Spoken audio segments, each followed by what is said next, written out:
Kita tahu keempat pemain tersebut bermain di Eropa, ada 2 pemain yang bermain di Liga Belanda dan ada 2 pemain yang bermain di Liga Belgia. Dan juga ada 1 pemain yang masih muda, yaitu berusia 20 tahun, dan ada 1 pemain yang usianya juga sudah cukup senior, yaitu 29 tahun. Dan seperti yang kita memahami teman-teman, ada beberapa pihak yang pro dan ada beberapa pihak yang kontra dengan ide naturalisasi ini. Dan menurut saya wajar saja sih jika ada yang pro dan juga jika ada yang kontra, apalagi alasan yang mereka berikan juga valid.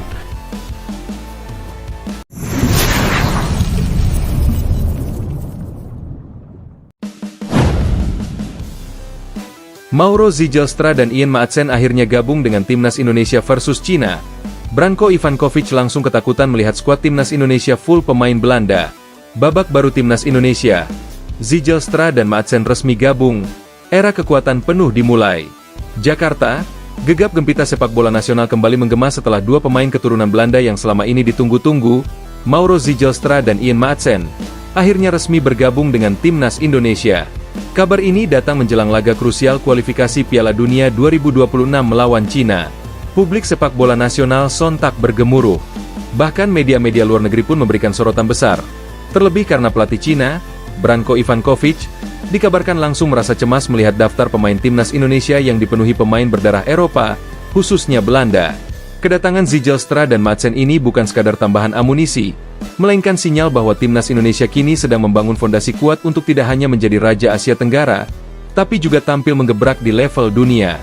Apalagi di bawah asuhan pelatih kelas Patrick Kluivert, legenda Belanda yang kini menangani Garuda, timnas Indonesia seakan menjelma menjadi kesebelasan yang sangat sulit diprediksi dan penuh kejutan.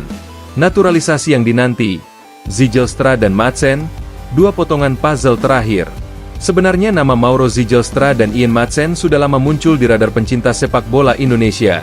Maatsen, yang dikenal sebagai bek kiri cepat dan agresif, sempat bersinar bersama Borussia Dortmund dan sebelumnya Chelsea. Sedangkan Mauro Zijlstra adalah gelandang bertahan yang dikenal tangguh, penuh determinasi, dan memiliki visi permainan yang luar biasa. Proses naturalisasi keduanya memakan waktu, namun berjalan lancar berkat kerja keras Ketua Umum PSSI, Erick Thohir, dan dukungan penuh pemerintah Indonesia. Ketika akhirnya keduanya menunjukkan KTP Indonesia mereka dan dinyatakan resmi menjadi warga negara Indonesia, WNI, euforia pun pecah di seluruh penjuru negeri. Kami akhirnya bisa menyatukan seluruh elemen. Zijlstra dan Maatsen adalah potongan puzzle terakhir dari skuad ideal kami, ujar Kluivert dalam konferensi pers yang dihadiri puluhan media internasional.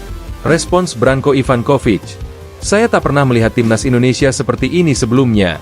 Pelatih timnas Cina, Branko Ivankovic, yang juga berpengalaman menangani tim-tim besar seperti Iran dan klub-klub Eropa Timur, secara mengejutkan mengakui bahwa dirinya cukup khawatir menghadapi timnas Indonesia yang dipenuhi pemain-pemain Eropa.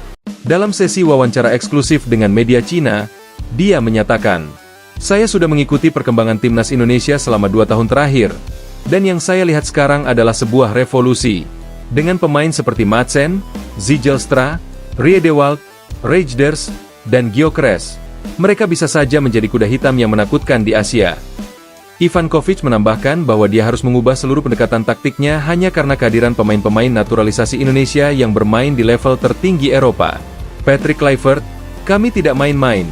Target kami adalah Piala Dunia 2026.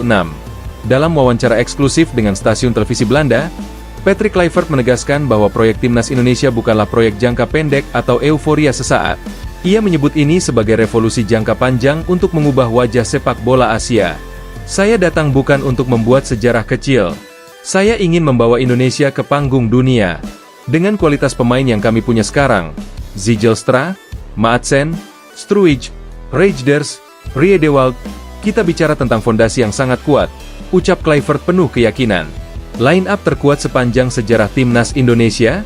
Mari kita lihat daftar pemain Indonesia saat ini yang siap bertarung di kualifikasi Piala Dunia 2026 melawan Cina. Kiper, Hernando Ari Kelvin Raatse. Bek, Ian Maatsen, Pascal Struijk, Elkan Bagot, Jayden Oosterwolde, Tristan Goijer.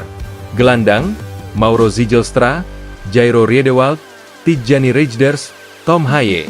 Sayap penyerang, Rafael Struijk, Miliano Jonathans, Victor Gyökeres, Ragnar Oratmangoen, Ula Romeni. Dengan skuad seperti ini, banyak yang menyebut timnas Indonesia sebagai Belanda Asia Tenggara.